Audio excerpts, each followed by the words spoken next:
Olá, pessoas do primeiro ano. Nós vamos neste vídeo trabalhar um pouco sobre porcentagem e vamos fazer o seu cálculo por meio de regra de 3.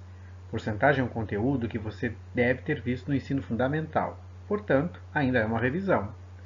Mas se você não viu, quem sabe nessa explicação você aprenda melhor. Junto com a porcentagem, a gente vai analisar gráfico estatístico, que é a primeira matéria do primeiro ano. Então, nós vamos juntar duas coisas no mesmo vídeo. E vamos trabalhar nesta atividade e na próxima da outra quinzena, ainda nesse mesmo assunto. Então, bora ver se você aprende porcentagem comigo? Vamos lá.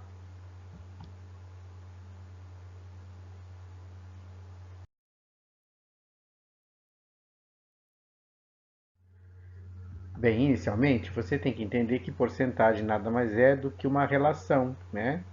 É uma razão entre dois valores em que o denominador sempre será 100. Por exemplo, 35% de uma quantidade equivale à fração 35 sobre 100. 180%, a mesma coisa, ó, 180 sobre 100. Então existem duas formas de escrever a mesma coisa. E é isso que a gente está abordando em porcentagem.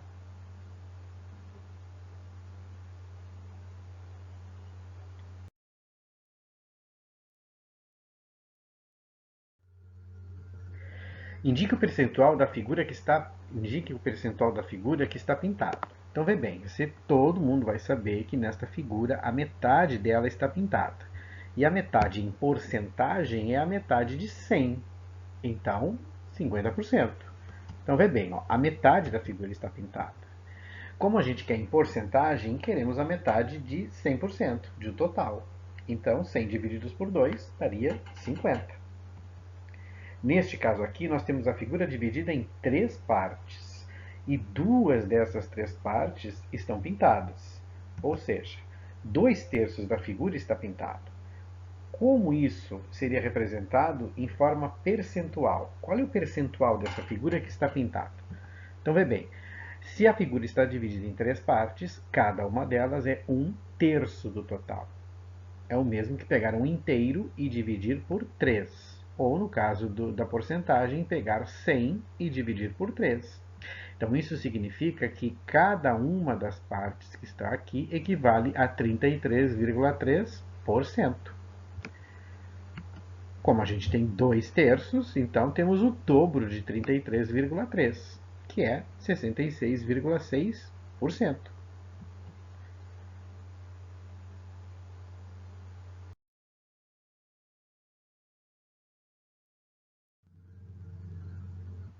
Muito bem, agora a gente vai fazer um exemplo resolvendo a porcentagem por meio da regra de 3. Existem várias formas, vários algoritmos para você resolver a porcentagem. Neste vídeo, a gente vai trabalhar sempre com a regra de 3, que é um método simples e que você pode aplicar em qualquer situação. Então, se você ainda está perdido em relação à imagem anterior, à forma que foi explicada, eu vou voltar naquele exemplo, mas agora por regra de 3. Veja como é simples. A figura está dividida em três partes. Dessas três partes, apenas duas estão pintadas. A gente fez isso agora há pouco. Agora, como é que eu montaria isso para uma regra de 3?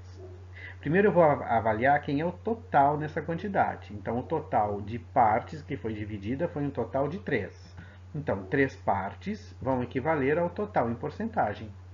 Então, 3 partes equivalem a 100%. Sempre na montagem da regra de 3, o total vai sempre equivaler a 100%. Isso nunca vai mudar.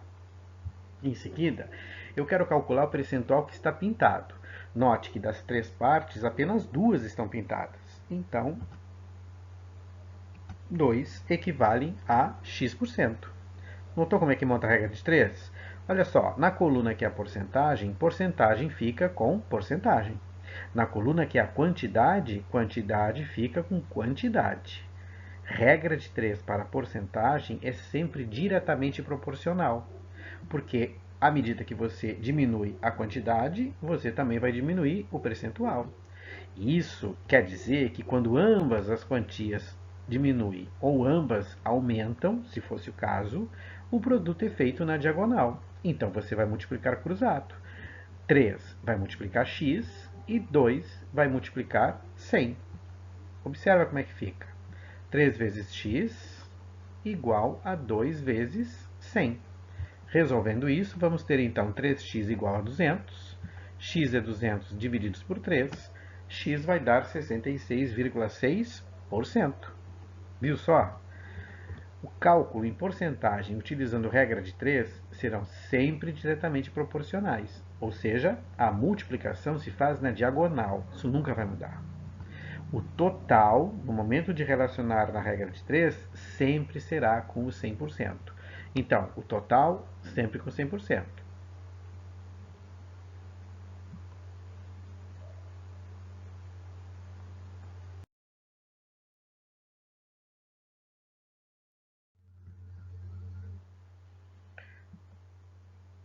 Isso é uma dica para você. Quando a gente vai fazer a montagem, isso é muito importante. Nunca esqueça. Total de quantidade, seja lá se o exemplo trabalha com pessoas, com partes, com dinheiro, não importa. O total fica a quantidade com a quantidade, tudo na mesma coluna. Já a porcentagem fica na coluna da porcentagem. Nunca troque isso. E na hora de resolver, multiplique de forma diagonal, que também é chamado dos meios pelos extremos. Então, observe as flechas. Ó. Na coluna em que colocamos a quantidade ou o valor real, não podemos colocar a porcentagem. Da mesma forma, na outra coluna. Assim, porcentagem fica embaixo de porcentagem e quantidade fica embaixo de quantidade.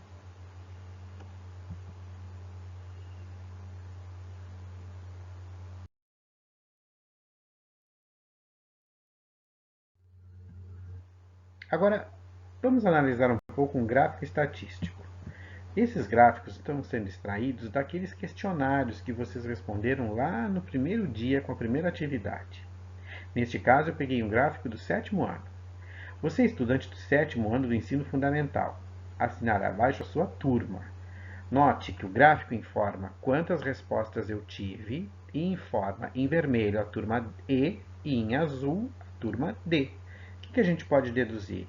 Se 50% dos que responderam são de uma turma e 50% são da outra, nota que eu já tenho o meu total, que vai dar 100%. Como a gente sabe que 50% é a metade, então a gente sabe que é 22 para cada turma. Num gráfico, além do título, você tem que ter sempre a fonte, neste caso onde ele é feito. Colégio Municipal Pelotense, 2021. Então, sempre que você for analisar um gráfico, verifique o seguinte: o título, para saber do que se trata, geralmente é uma pergunta, um enunciado em poucas palavras que permite ao leitor compreender a natureza dos dados. O título explica o assunto. A fonte, para saber a origem da pesquisa, geralmente é uma instituição que faz a pesquisa, como por exemplo o IBOP, que é muito famoso no Brasil. Quando os dados são inventados, chamamos de fonte fictícia. E os valores que apresentados, seja em dados percentuais, como no exemplo dado, ou em números reais. Então, juntando essas três partes, você consegue ler um gráfico, que também é chamado de texto. Então, quando dizemos leia o texto abaixo e apresentamos um gráfico, estamos falando de forma correta. Gráfico também é texto.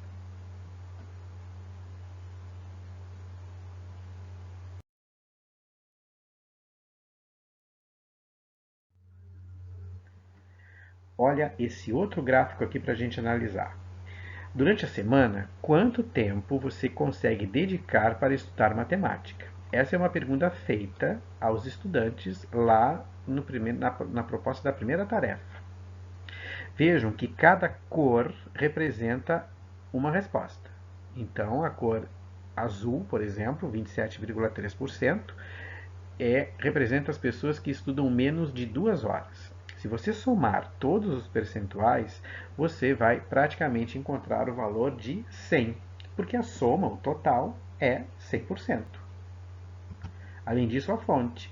Como isso não foi inventado, isso foi respondido por estudantes de uma escola, a fonte é a própria propositora da pergunta. Neste caso, Colégio Municipal Pelotense.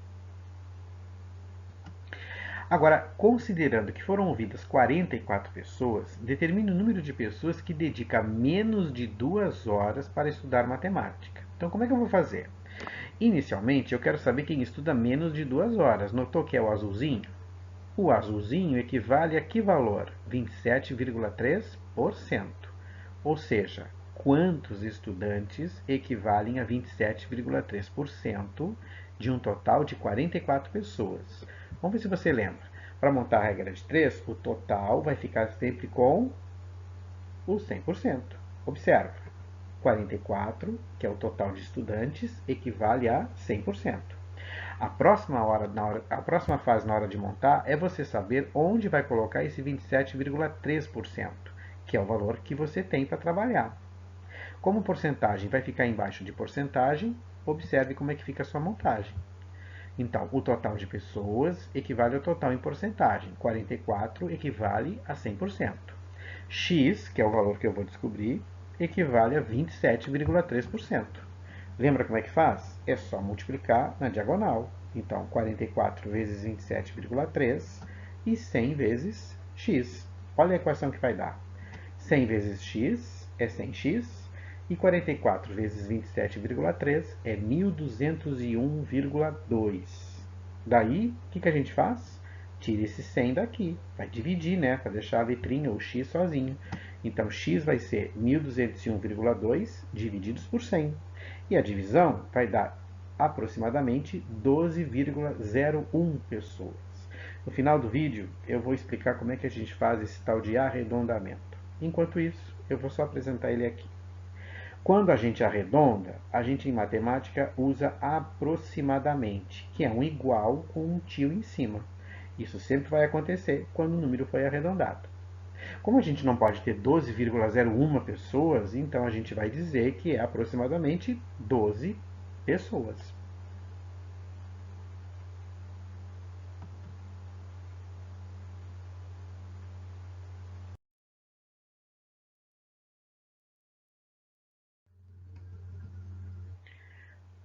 Olha a próxima pergunta. O que podemos deduzir em relação a este gráfico? É o mesmo. É simplesmente para a gente aprender a ler o gráfico. Na verdade, a leitura de um gráfico depende muito da intenção do pesquisador.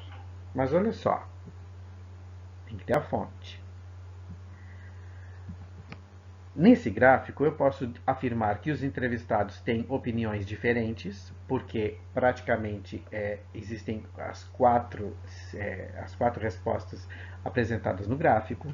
Eu posso dizer que a maioria dos entrevistados utiliza apenas um turno para estudar matemática, e isso a gente visualiza aqui no vermelho, 29,5%, que está explicado aqui na legenda. Ó, apenas um turno, seja uma tarde ou uma manhã, por exemplo.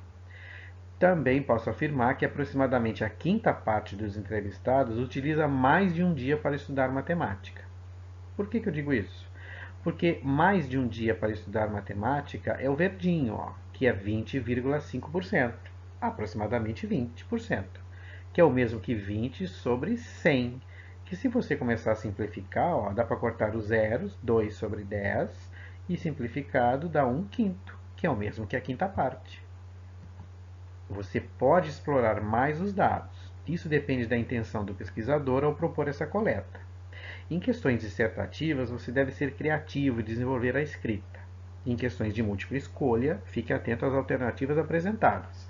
A dica que eu dou é que questões dessa natureza vão estar presentes em provas do PAV, em questões do Enem, que é muito cobrado, não só em matemática, leitura de gráfico, mas em outras componentes curriculares também. O legal é que praticamente nessas provas as questões são de múltipla escolha. Então é só você ficar atento às alternativas, que é o que a gente vai trabalhar também durante o ano, e dependendo da sua leitura e da sua interpretação, você vai tirar de letra. Isso não é difícil, é uma questão de leitura. Vamos adiante.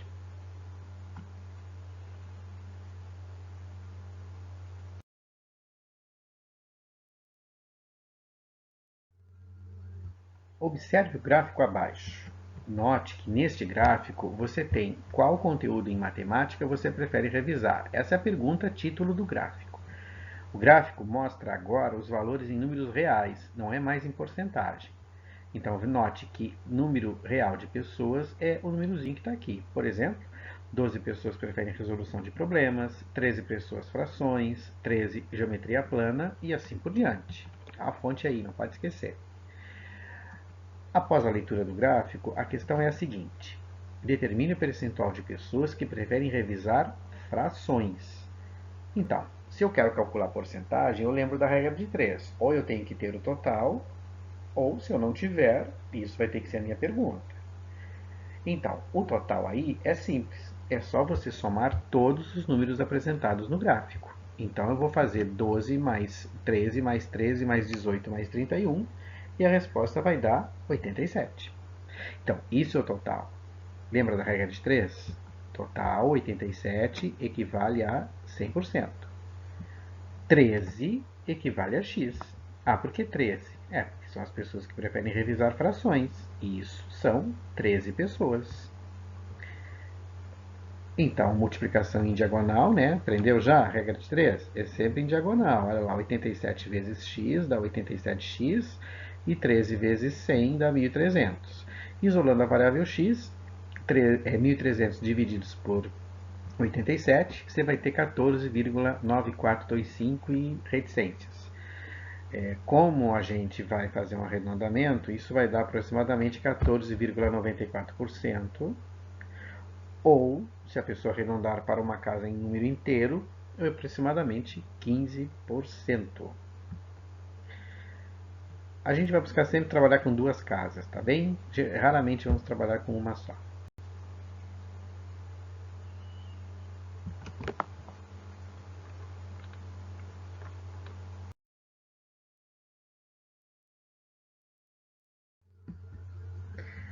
Bem, mas então, depois de ter uma prévia de uma resolução de porcentagem por regra de 3, a gente vai entender como é que funciona esse tal de arredondamento mesmo. Então, inicialmente, considere trabalhar com duas casas decimais em todos os resultados que vamos obter nos cálculos. A ideia é a mesma quando você desejar arredondar para apenas uma casa decimal. Preocupe-se nesse primeiro momento com quem você vai cortar. Os demais não interessam. Vou tentar ser mais claro agora explicando nos quadros. Quando o primeiro número cortado for de 0 a 4, observa só, 3,4523986. Eu quero arredondar para duas casas apenas. Então, notou que eu escrevi aqui de novo? Ó. Só que eu estou cortando até a segunda casa. Quem me interessa é esse primeiro númerozinho que está aparecendo aqui. Então, se esse primeiro número for de 0 até 4, eu vou manter o número do jeito que está, 3,45. O resto não importa, só importa o primeiro que eu estou cortando. Olha o outro exemplo. O primeiro número que eu estou cortando é 0, tá vendo? Então eu mantenho o número do jeito que está, 17,56. Ó, quem eu quero cortar? O primeiro número, eu estou fazendo um arredondamento para duas casas, por isso que eu estou cortando aqui. O primeiro número cortado é 4, então de 4 para baixo eu mantenho o valor do jeito que ele está. O mesmo aconteceu aqui, ó. Primeiro é 1, então primeiro número cortado, o restante não importa para mim. Se ele é de 4 para baixo, mantém o número da forma que está. Olha só, de novo, ó. Primeiro número cortado é 1, então continua 2,39. Neste critério, quando o primeiro número a ser cortado for de 0 até 4, mantemos os números decimais da forma como estão. Agora, e quando o primeiro número cortado for de 5 até 9? Olha o que acontece. Ó. Quando o primeiro cortado for de 5 até 9, o primeiro, viu? O resto não importa. Você aumenta uma unidade no que ficou. Então, se eu tenho 3,45, vou ter 3,46.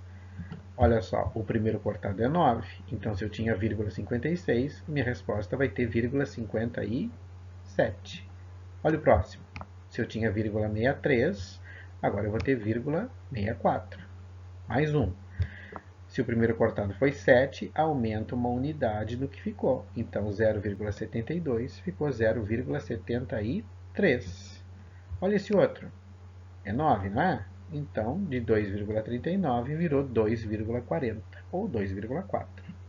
Então, neste critério, quando o primeiro número a ser cortado for de 5 até 9, aumentamos em uma unidade o último número decimal. Utilizamos este critério. No entanto, existem autores que fazem o arredondamento para aumentar somente quando o primeiro número a ser cortado for maior que 5. Então, os dois estão falando a mesma coisa. Então, nós vamos usar este critério quando falarmos de arredondamento.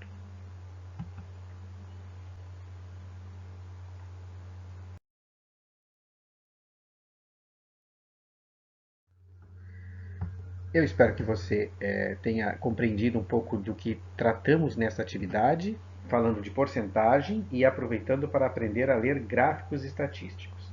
Volte no vídeo quantas vezes quiser antes de fazer as atividades propostas.